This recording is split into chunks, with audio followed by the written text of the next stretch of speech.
Hello everyone, আসসালামু আলাইকুম। শুভ বিকেল। আমার ছাদের উপরে উঠে এত মনটা খারাপ হলো, আমি কি বলবো।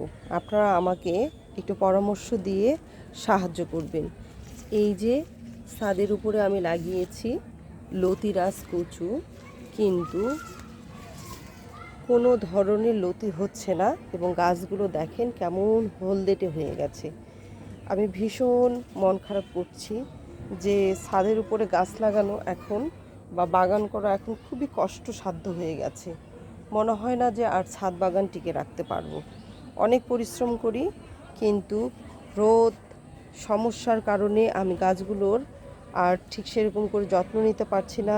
গাছগুলো থেকে কোনো কিছুই পাচ্ছি না। আর এত আগাছা, কত জায়গা থেকে আগাছা দূর করি বলেন। এই যে আগাছা, এই যে আগাছা।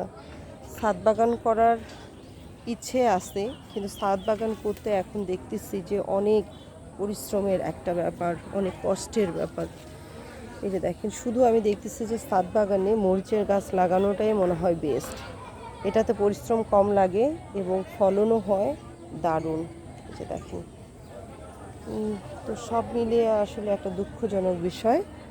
আর এই যে বরবটির গাছ একমাত্র দেখলাম যেটা হচ্ছে অল্প পানি অল্প সারে অনেক অনেক ফসল হয়, অধিক ফসল হয়। আর এই যে দেখেন কি সুন্দর বরবটিগুলো, আমার বড় বড় আর অনেক স্বাস্থ্যবান। দেখেন অনেক মোটা মোটাও হয়েছে, অনেক গ্রিন। আর এই যে দেখেন প্রচুর লতি, একটি মাত্র গাছ কিন্তু প্রচুর লতি। এখানে আবার লতির গাছে সুন্দর লতি হচ্ছে, ওইদিকে আবার লতি হতে চাচ্ছে না। আর দেখেন কতগুলো লতি আবার বের হচ্ছে, অনেক অনেক প্রচুর। এই যে লতি, এই যে লতি, একটা টব থেকেই অনেকগুলো লতি পাচ্ছি। এই যে দেখেন কতগুলো লতি। এই যে ছাদ বাগান থেকে যদি কিছু পাই তাহলে ছাদ বাগান করতে ভালো লাগে, আর যদি কোনো কিছুই না পাই তাহলে আসলে মনটা ভীষণ খারাপ হয়ে যায়। আর যেটা বললাম যে ছাদ বাগানে মরিচের গাছ সবচেয়ে বেস্ট। এই যে দেখেন কত মরিচ হয়েছে, বাবা রে, অনেক অনেক। আর এগুলো সব কিন্তু নাগা মরিচ, পাহাড়ি মরিচ, দেশি মরিচ। হ্যাঁ, আবার এইখানে একটা টব আমি দেখতে পাচ্ছি যে এখানেও অনেক সুন্দর লতি হয়েছে। এই যে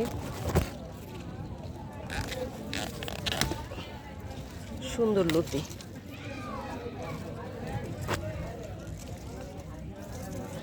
কিন্তু যে পরিমাণে কষ্ট আমি করছি, যে পরিমাণে পানির সেচ দেওয়া হচ্ছে, সেই পরিমাণ কিন্তু ফলন পাচ্ছি না।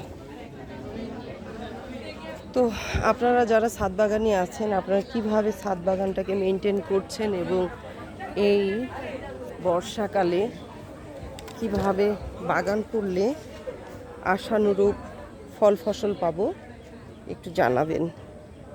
আমার আর বাগান করতে ইচ্ছা করছে না, কারণ ছাদ বাগান থেকে ঠিক সেরকম কোনো ফল ফসল পাচ্ছি না। সো এভরিওয়ান, অবশ্যই কমেন্ট করে জানাবেন যে কী করলে আমার ছোট্ট বাগানটাকে আমি আরও বেশি ফসলে ভরপুর করতে পারি। আল্লাহ হাফেজ, আসসালামু আলাইকুম।